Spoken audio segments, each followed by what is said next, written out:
পশ্চিমবঙ্গে মমতা ব্যানার্জি বলছেন যে দিদি আছেন বলেই সব সম্ভব। তো আমি একটা কথা বলি, সম্ভবটা কি? বিপ্লব, না দুর্নীতি, না দমন নীতি, নাকি চাকরি বিক্রি, কোনটা? এটা সব থেকে বড় প্রশ্ন আজ এখানে করছি আমি।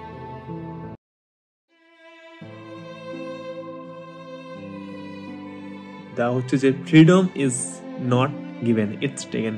ওকে, স্বাধীনতা দেওয়া হয়নি, স্বাধীনতা ছিনিয়ে নেওয়া হয়েছিল।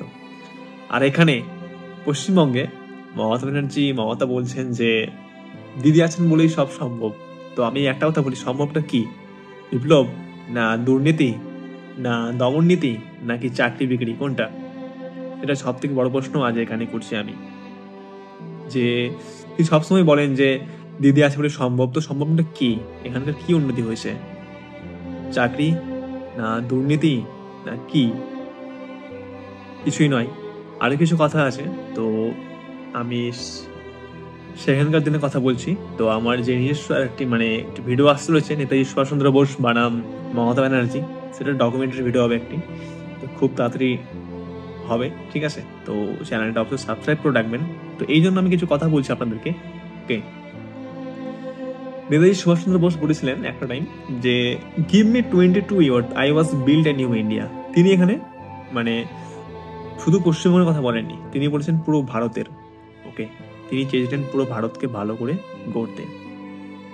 তো আমি এখানে পুরো ভারত বাদ দিলাম, আমি এখন কথা বলছি শুধু পশ্চিমবঙ্গের। তো এখানে গিয়ে তো আজকে পশ্চিমবঙ্গে যে ছাত্ররা রাস্তায় কাঁদছে, জীবন বাজি রেখে পরীক্ষায় দিচ্ছে, আর তাদের চাকরি তো দূরের কথা, আমি বাদ দিলাম সেসব জিনিস হয়তো জানি না কতদিনে কি ঠিক হবে বা এসব সম্ভব সম্ভব আছে অবশ্য, কিন্তু যেখানে তিনি বসে আছেন মাত্র তিনি করতে পারেন, কিন্তু তার দ্বারা এটা এখান থেকে এই অবধি জিনিসটা তার মাথায় ঢোকে না, ঠিক আছে? আসে না, জাস্ট আসে অন্ধ রাজনীতি, ডার্ক পলিটিক্স, এটা বললাম, আর জাস্ট পয়সা, সেটাই সব।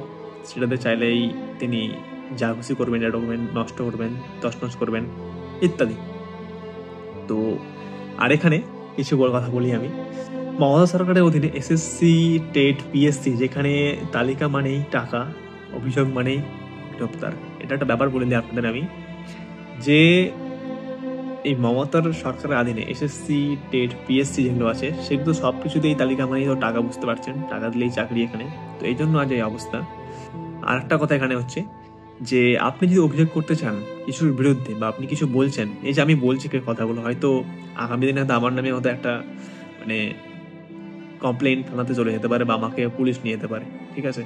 তো কিছু উনি যেটা যেটা বক্তব্য যে আমার ব্যাপারে কেউ কিছু বলতে পারবে না, আমি যা কিছু না করি, আমি খারাপ করি কি যা করি, ভালো তো আমি দুটো কথা বাদ দিলাম, ঠিক আছে? হয়তো একটা ভালো হতে পারে, একটা দুটো ভালো, কিন্তু 99টা খারাপ, সেটা আপনারা দেখতে পাচ্ছেন অবশ্যই। তো আরো মেন কথা আছে এখানে, যে অভিযোগ মানে গ্রেপ্তার। আপনি যদি অভিযোগ করতে চান, তো আপনার বাড়িতে পুলিশ আসবে, যেটা আপনারা রিসেন্ট কিছুদিন আগে একটা খবর নিউজ যেগুলো দেখছিলেন, যে অন্যের বিরুদ্ধে কিছু বললে বা কেউ কিছু বললে পরে তিনি তেড়ে আসছেন বা কিছু বলছেন। তো এসব আমি নিজে থেকে বলছি না, এসব আমি নিউজ দেখি, সেসবই আমি বলছি অবশ্য। হ্যাঁ, তো আমি চাই না আমাকে নিয়ে যাক, ঠিক আছে?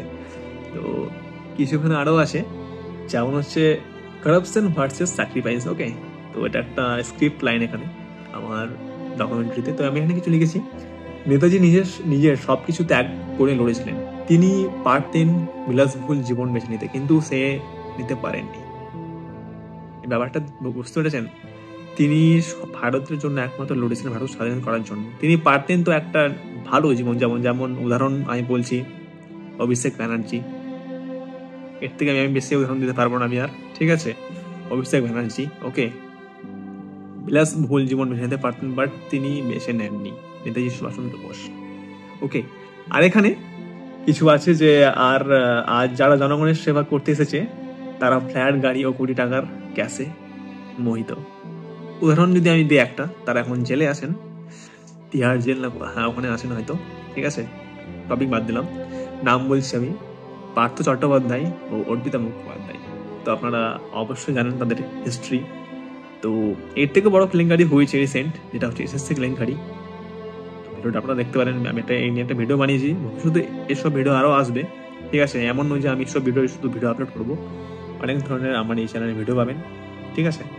সায়েন্স থেকে শুরু করে যেসব ডকুমেন্টারি তুলে ধরা পারবো, যেসব আমার মানে আমার আয়ত্তে আছে সেসব আমি নিয়ে আসবো অবশ্যই আপনাদের সামনে। এইসব ভিডিও আপনি কোথাও পাবেন না, কোনো নিউজ চ্যানেল না কোথাও আপনাদের কেউ বলবে। ওকে, তো এখানে হচ্ছে যে এটা হচ্ছে নেতাজির স্বপ্নের, আমি এখানে লিখেছি যে এটা কি নেতাজির স্বপ্নের ভারত, এটা কি তার সংগ্রাম ফল?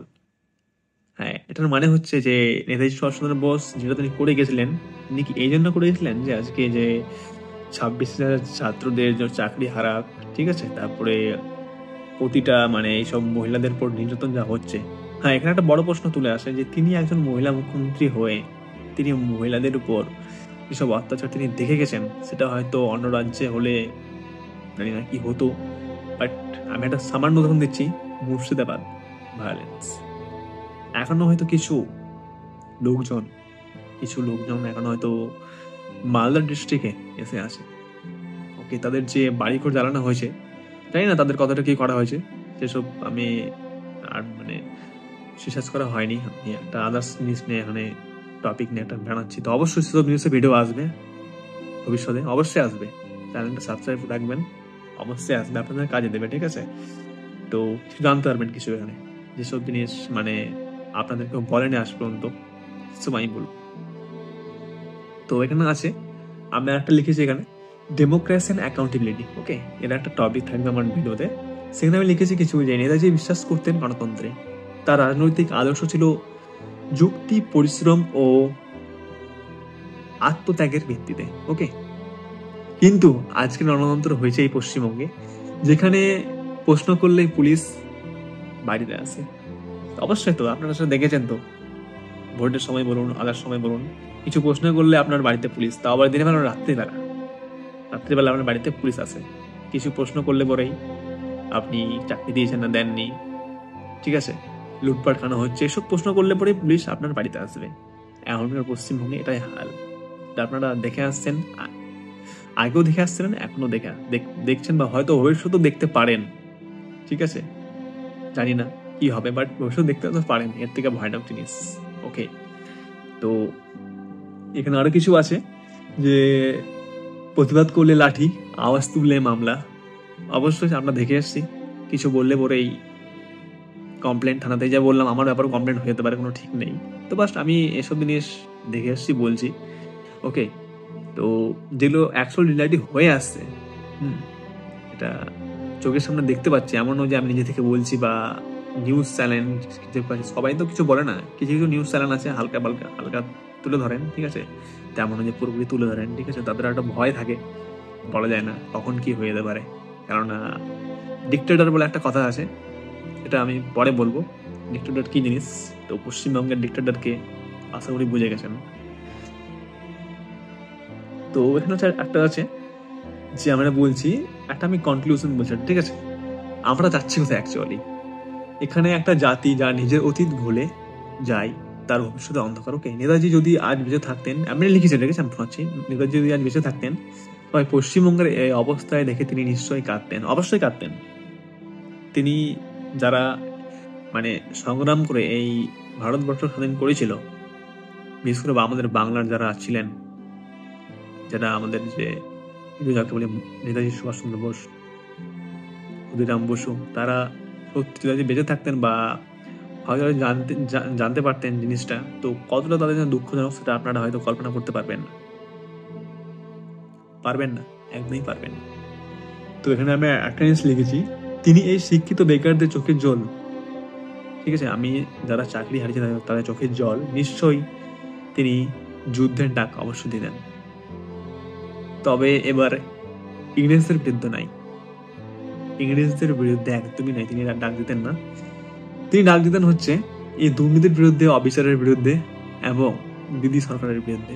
অবভিয়াসলি যদি আপনার মাথাতে একটু যদি সামান্য বুদ্ধি দেখে থাকে, ভেবে দেখবেন যে 2015 সাল থেকে 15 সালের পরে কি কি হয়েছে, একটু রিমাইন্ড করুন, আগেকার দিনগুলো রিমাইন্ড করুন যে অ্যাকচুয়ালি কি হয়েছে, কি কি হয়ে এসছে, কটা ভালো কটা খারাপ, ঠিক আছে, তারা আপনি নিশ্চয়ই বুঝতে পারবেন। একটু রিসার্চ করবেন।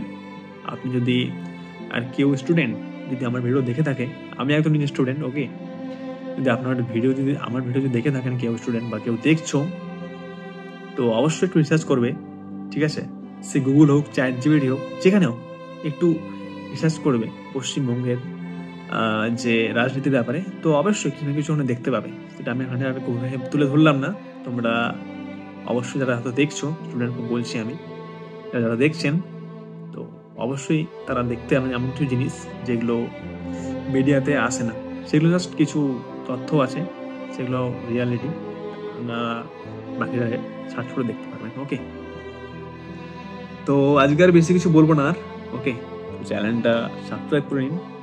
তো এই চ্যানেলে জাস্ট ডকুমেন্টারি ভিডিও আসে সব ধরনের। ওকে, আপনারা বলুন পলিটিক্স বলুন, ঠিক আছে, জিওগ্রাফি সব ধরনের আসবে। তো একটু সময় লাগবে, কারণ কিছু এডিটিং স্কিল আছে, কিছু আরও কিছু জানতে হয় আমার, মানে কিছু আমি এখন তো পুরোপুরি বলতে পারি এখন কিছু শেখা হয় না জিনিস, তো কিছু শেখা বাকি আছে, তো কিছু কাজ চলছে আমার। তো ভবিষ্যতে আরও ভিডিও এখানে দেখতে পাবেন, চ্যানেলটিকে সাবস্ক্রাইব করবেন। আর যেটা ভিডিও আসছে, যা হচ্ছে নেতাজি সুভাষচন্দ্র বোস বানাম মমতা ব্যানার্জি, জিনিসটা হয়তো একটা মানে কেমনই ধরনের একটা ফিলিং আসছে, ঠিক আছে? এটা শোনার পর হয়তো নেতাজি সুভাষচন্দ্রের সঙ্গে নামটা থাক, আমি কিছু বললাম না। ওকে, কিছু বললাম না, আপনারা বুঝে গেছেন আশা করি। তো যাই হোক, ভিডিওটা আসবে, দেখবেন, সময় লাগবে। তো অবশ্যই ভিডিওটা সাবস্ক্রাইব করে রাখবেন। আর এই ভিডিওটা ভালো লাগলে পরে শেয়ার করে দেবেন আপনাদের ফ্রেন্ডের মধ্যে যারা আছে। তো আজকের জন্য এটুকুই। তো দেখা হবে নেক্সট ভিডিওতে। আর যেসব ডকুমেন্টারি ভিডিও আসবে, আরও ভবিষ্যতে যেগুলো আসবে, সেগুলোকে নিয়ে আমি একটা কথা বলতে চাই। সেগুলো হয়তো আপনারা দেখবেন, জানতে পারবেন, ঠিক আছে? সব জিনিস অবশ্যই শেয়ার করবেন, যাতে পরের দিন জানতে পারে। কেননা এখন হচ্ছে ব্যাপারটা, এসব জিনিস জানা দরকার। ওকে, যা হচ্ছে, যা ঘটছে। তো বাই বাই, দেখা হচ্ছে নেক্সট ভিডিওতে।